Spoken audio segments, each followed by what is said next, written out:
Carbohydrates. So definition की अगर हम बात करें तो हम सिंपली कह सकते हैं हाइड्रेट्स ऑफ कार्बन, उनको हम क्या कहेंगे, carbohydrates.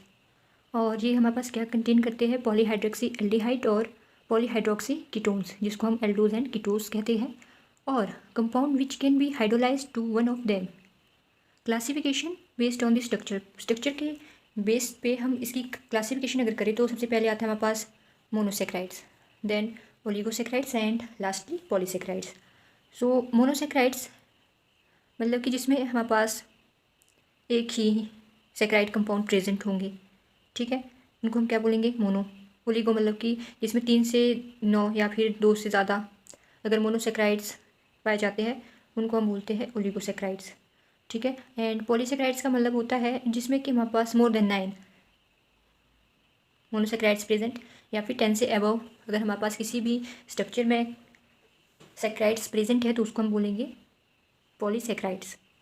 So carbohydrates many also be classified as either reducing or non reducing sugars. So reducing sugars कौन से होते हैं, जो हमारे पास कंटेन करते हैं या capable of reducing Fehling solution और टॉलेंस रिएजेंट। जो Tollens reagent and Fehling solution को रिड्यूस करने की कैपेसिटी रखते हैं उनको हम क्या बोलते हैं, रिड्यूसिंग शुगर। जैसे कि एग्जांपल ले तो मेल्टोज एंड लैक्टोज, राइट। फिर नॉन रिड्यूसिंग शुगर्स हमारे पास क्या होते हैं, कार्बोहाइड्रेट्स इन विच एल्डिहाइडिक और ketonic groups are bonded and those which do not reduce Fehling solution और Tollens reagent such as sucrose, उनको हम क्या बोलेंगे, नॉन रिड्यूसिंग शुगर्स। ओके, तो वन बाय वन हम पढ़ेंगे। पहले मोनोसेक्राइड्स क्या होता है, then oligo, then polysaccharides. So monosaccharides are simplest carbohydrates and also called simple sugars. तो मोनोसेक्राइड को हम क्या बोलते हैं, सिंपल शुगर कहते हैं। They can't be hydrolysed further to simpler sugar. Aldose is polyhydroxy aldehyde, trioses are the simplest aldose. तो glyceraldehyde आपने नाम सुना भी होगा, तो ये कैसे होता है हमारे पास, सिंपलेस्ट एल्डोज इसमें कंटेन करता है। जैसे कि हमने यहाँ पे डायग्राम में शो हो रहा है, ठीक है।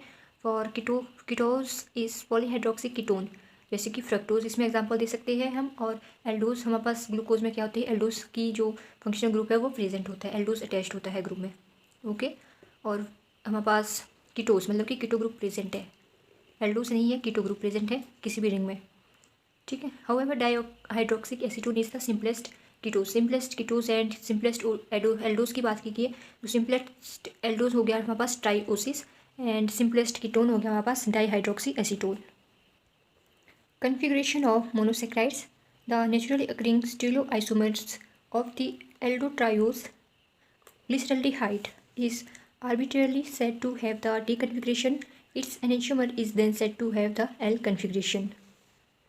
यहाँ पे इसकी हमारे पास स्टीरियोकेमिस्ट्री शो है कि ये हमारे पास डी ग्लिसरल्डिहाइड भी बना सकते हैं और एल ग्लिसरल्डिहाइड भी बना सकते हैं, इसकी प्रॉपर्टी है। The capital letter D before the name of monosaccharide जो कि यहाँ पे दिया गया है implies that the OH group at the carbon next to the terminal that is penultimate carbon atom is towards right. If it is towards left the capital letter L is used. जैसे कि हमने यहाँ पे क्या मतलब कि अगर ये हमारे पास राइट साइड में है तो हम स्ट्रक्चर को बोलेंगे डी ग्लिसरल्डिहाइड। अगर ये फंक्शनल ग्रुप OH हमारे पास लेफ्ट साइड है तो हम इसको बोलेंगे L ग्लिसरल्डिहाइड। इसका मीनिंग ये हुआ। फिर आता हमारे पास ओसाजोन फॉर्मेशन। सो जब हमारे पास विनाइल हाइड्रोजन जिसका फॉर्मूला C6H5NH होता है रिएक्ट करता है एक या दो कार्बन ऑफ रिड्यूसिंग शुगर के साथ, तो वो क्या फॉर्म करता है, डेरिवेटिव्स फॉर्म करता है और उन डेरिवेटिव्स को हम क्या कहते हैं, ओसाजोन्स कहते हैं। The formation of these distinctive crystalline derivatives is useful for comparing the structures of sugars. Inter conversion of glucose and fructose. तो ग्लूकोज एंड फ्रक्टोज का क्या हो सकता है, इंटर कन्वर्जन हो सकता है, मतलब कि एक दूसरे में कन्वर्ट हो सकते हैं, right. So on heating with concentrated solution of sodium hydroxide glucose first turns yellow then brown finally resinifies. However with dilute sodium hydroxide glucose undergo are reversible isomerisation and is converted into the mixture of D glucose D mannose and D fructose, जैसे कि हमारे पास इधर represent भी किया गया है, ठीक है। देन ग्लाइकोसाइड्स क्या होते हैं, these are the compound derived from replacement of hydrogen atom of cyclic hemiacetal by an organic radical. मतलब कि हाइड्रोजन का रिप्लेसमेंट कर देना है ऑर्गेनिक रेडिकल में, तो उसको हम क्या बोलेंगे, ग्लाइकोसाइड्स कहेंगे।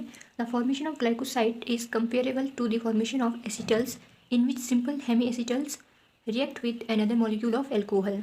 Cyclic structure of D glucose, जो कि हमारे पास इस तरह से होती है। ये हमारे पास डी ग्लूकोज की क्या है, साइक्लिक स्ट्रक्चर है। ये हमारे पास बीटा डी ग्लूकोज है एंड ये अल्फा डी ग्लूकोज है।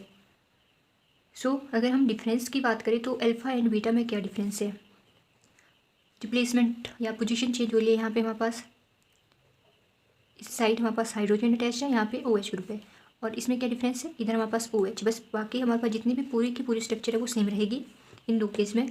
और यहाँ पे डी ग्लूकोज की एक्चुअल जो स्ट्रक्चर बनती है साइक्लिक फॉर्म में, उसमें हमारे पास CHO OH हम कंबाइन करके नहीं लिखते, इसको ओपन फॉर्म में लिख देते डबल बॉन्ड O, जिसका मतलब भी क्या हो गया, CHO ही होता है। ठीक है ना, तो इसमें कन्फ्यूज़ नहीं होना है।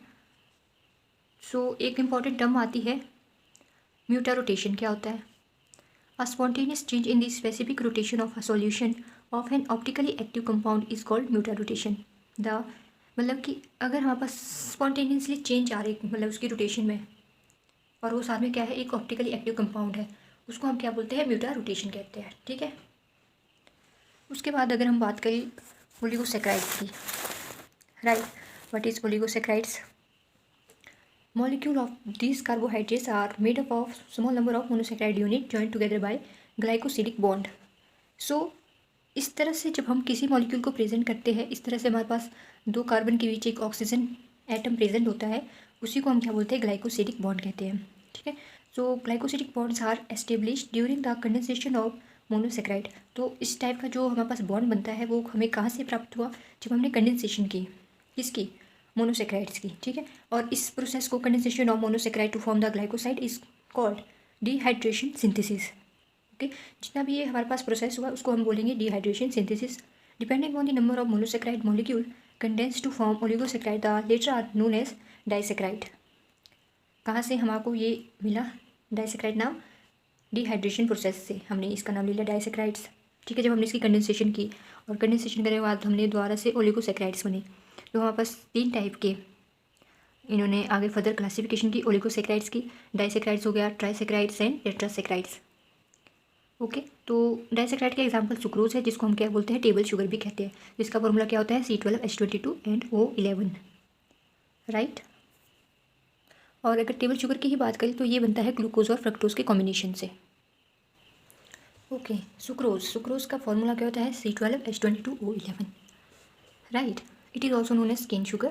Hydrolysis of sucrose with acids or enzyme give equal part of D-glucose and D-fructose. मतलब कि जब हम सुक्रोज की हाइड्रोलिसिस करेंगे तो हमारे पास क्या क्या बन जाएगा, glucose and fructose. Okay, C6H12O6, यही फॉर्मूला होता है ना ग्लूकोज का।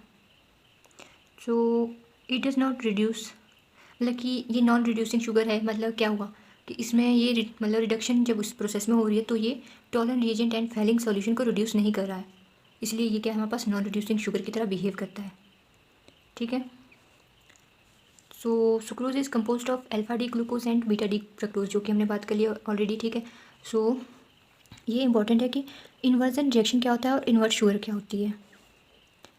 D fructose has greater specific rotation than D minus plus glucose, मतलब कि डी माइनस फ्रक्टोज क्या है, हमारे पास ज़्यादा स्पेसिफिक रोटेशन दे रहा है एज़ कम्पेयर्ड विद ग्लूकोज। ठीक है, तो hence the resultant solution upon hydrolysis is laevo rotatory in nature, thus the reaction is called inversion reaction and the mixture, जो ग्लूकोज एंड फ्रक्टोज का मिक्सचर बच रहा है उसको बोलते हैं इन्वर्ट शुगर। फिर आता है मेल्टोज, सिंपली कॉल्ड शुगर या malt sugar. Again sucrose, maltose, lactose सबके फॉर्मूले क्या होते हैं, सेम होते हैं, C12H22O11, C12H22O11, right. It is found mainly in melt liquors, इसलिए इसको क्या बोलते हैं, मेल्ट शुगर भी बोलते हैं, राइट। ये हमारे पास कैसा है, रिड्यूसिंग शुगर है। सुक्रोज कैसा है, नॉन रिड्यूसिंग शुगर है। उसके बाद लैक्टोज आता है, C12H22O11, it's also reducing sugar. Then polysaccharides are natural polymeric compound in which hundreds or even thousands of monomer units are joined by glycosidic linkage, मतलब कि इस टाइप की जब लिंकेज होगी इससे हमारे पास नंबर ऑफ कंपाउंड्स या पॉलीमरिक कंपाउंड्स आपस में जुड़ जाएंगे। ठीक है, और हमारे पास क्या बनाते हैं, पॉलीसेक्राइड्स बनाते हैं, जो कि हमारे पास इनसॉल्युबल होते हैं वाटर के अंदर। जैसे हम बात करें स्टार्च की, सेल्यूलोज की, तो ये किसके एग्जाम्पल है हमारे पास? पॉलीसेक्राइड्स के। तो स्टार्च का फॉर्मूला होता है C6H10O5N। It is the main storage polysaccharides of plant. Plant में जो हमारे पास स्टोर हो रहा है पॉलीसेक्राइड, उसका क्या है, ये एक मेन फैक्टर है, या हम कह सकते हैं starch is responsible for storing polysaccharides in plants. Starch is a polymer of alpha D glucose and consist of 2 components, 10 to 20% amylose and 80 to 90% amylopectin. ठीक है, तो इसमें हमारे पास 2 यूनिट होती है, एमाइलोज एंड एमाइलोपेक्टिन, आप अपनी रेशो के अकॉर्डिंग, जो कि हमने बता दिया है। फिर आता है सेल्यूलोज। तो सेल्यूलोज का फॉर्मूला अगेन सेम होता है स्टार्च एंड सेल्यूलोज का फॉर्मूला। ठीक है, तो ये भी क्या है, मेजर स्ट्रक्चर पॉलीसेक्राइड्स है हायर प्लांट्स में। Cellulose is a straight chain polysaccharide composed of beta D glucose unit by glycosidic linkage between C1 of one glucose unit and C4 of another glucose unit. Then proteins. These are important component of food and composed of alpha amino acids. Amino acids, these are the monomer of proteins. मतलब कि जो protein के monomer होते हैं उनको हम क्या बोलते हैं, अमीनो एसिड कहते हैं। इसमें कि हमारे पास क्या होते हैं, 1 या 2 से एसिडिक COH मतलब कि कार्बोक्सिलिक ग्रुप और NH2 ग्रुप प्रेजेंट होंगे सेम मॉलिक्यूल में। उसके बाद आता है iso electric point. The pH range at which amino acid molecule has equal positive and negative charges is called iso electric point. मतलब कि जब किसी भी pH में अमीनो एसिड मॉलिक्यूल के हमारे पास इक्वल मतलब कि 50-50% चार्जेस प्रेजेंट आते हैं, मतलब कि 50% पॉजिटिव चार्ज आ रहा है, 50% हमारे पास किसी कंपाउंड में नेगेटिव चार्ज आ रहा है, तो उस स्थिति को हम क्या कहते हैं, आइसो इलेक्ट्रिक पॉइंट कहते हैं। ठीक है, at this point the amino acid does not migrate in an electric field, it is constant for each amino acid। तो इसका मतलब है कि तब हमारे पास कोई भी चेंज नहीं हो सकते, मतलब कि migration of amino acid is not possible in this stage. फिर होता है हमारे पास preparation of alpha amino acid. हमारे पास बहुत सारे मेथड है जिससे हम प्रिपेयर कर सकते हैं अल्फा अमीनो एसिड, जो कि आप यहाँ से देख सकते हो कौन कौन से मेथड हैं। Now properties of amino acid. So amino acid basically क्या होते हैं, कलरलेस होते हैं, क्रिस्टलाइन सॉलिड्स होते हैं, soluble in water due to formation of zwitter ion. Zwitter ion इस तरह से हम रिप्रेजेंट करते हैं, तो इसकी फॉर्मेशन की होने के कारण ये क्या होते हैं, सॉल्युबल हो जाते हैं, मतलब कि पानी में घुलनशील होते हैं। Then peptides. Peptides are amino acid polymer in which the individual amino acid units called residues are linked together by CONH amide bonds. Each amino acid unit in a peptide is called residue. The term oligopeptide is generally used for the peptide containing about 4 to 10 amino acid residues. Classification of proteins. They have thread-like shape and form fiber-like structure. मतलब कि हमारे पास classification सबसे पहले fibrous protein आते हैं, फिर globular आते हैं। ठीक है, 2 ही टाइप के होते हैं हमारे पास, जो फाइब्रस वाले होते हैं वो इनसॉल्युबल होते हैं वाटर में, और जो ग्लोबुलर प्रोटीन है वो सॉल्युबल होते हैं वाटर में।